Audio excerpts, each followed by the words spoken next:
Women will talk, but men will flee. Lack of communication is one of the main problems that can affect romantic relationships. This is nothing new.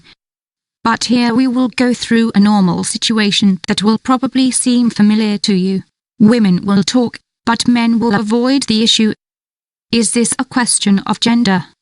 Why does it always happen the same way? Who gave one the role of speaking and the other the role of avoiding? Of course, men and women are different, but they also have things in common. Communication is exactly what we need to strengthen a relationship. Women speak, men remain silent. What we observe when we analyze different couples is that women like verbal communication more than men. When they identify a problem in the relationship, they understand that it will be difficult to solve if they don't talk about it. Men seem more likely to take action or patiently hope the storm passes. No path is better than the other. It is simply two different ways of being. And we should be understanding about that. It takes more energy for men to say how they feel, share their problems, and even share good news. Many believe that speaking up is synonymous with putting themselves at risk. It is an area in which they feel particularly uneducated, and they are afraid of making mistakes. Women, on the other hand, feel confident in engaging in a conversation about feelings. They feel as if it is the starting point for almost everything. They use words to tell stories, but also to make demands and express their feelings. Speak to express your feelings, distance yourself to think. Here is a simple example: the lovers Janus and Ida. Both work away from home. In both their offices, things are not going so well. They both have to wait in terrible traffic in the middle of the city.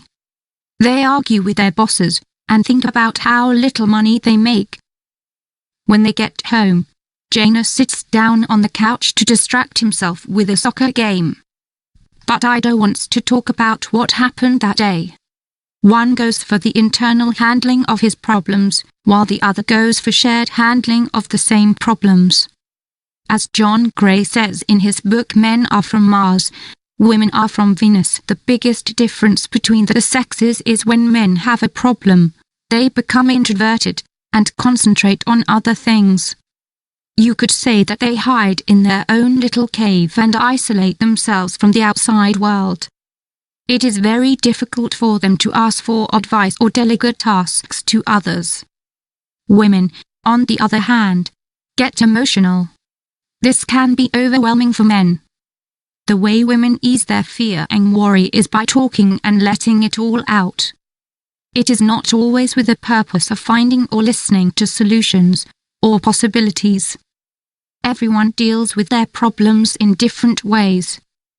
Maybe it's because men feel they have to uphold their honor while women are allowed to cry and show their emotions. Men and women need to understand each other.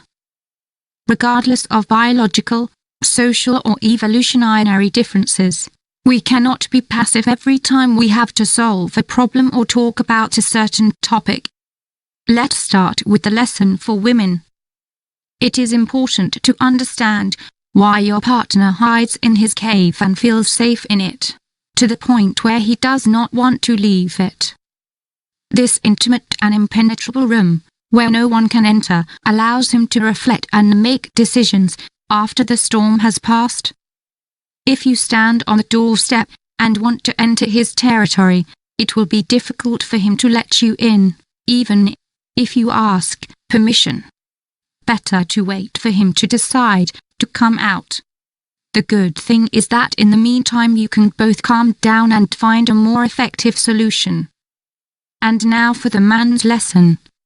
When your partner starts asking you about what happened and tries to get you to stay with her instead of letting you run away, try to confront the situation. Women need to express themselves with words, actions, and even tears and joy to demonstrate how they feel. They also need to feel supported by their partner to feel that he is listening to them. The golden mean.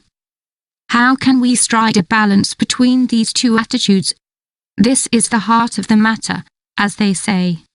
What if he hid in his thought cave on the bus ride home while she talked to a friend to get all the details out of what happened?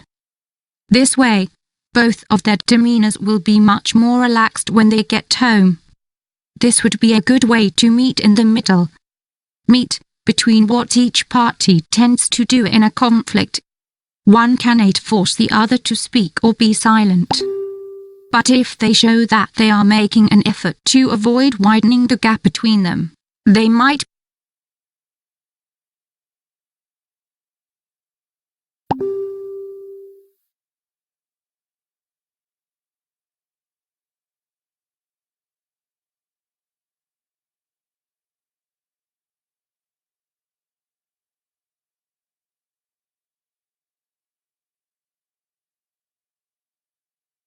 This would be a good way to meet in the middle. Meet between what each party tends to do in a conflict. One cannot force the other to speak or be silent. But if they show that they are making an effort to avoid widening the gap between them, they might be able to find a middle ground.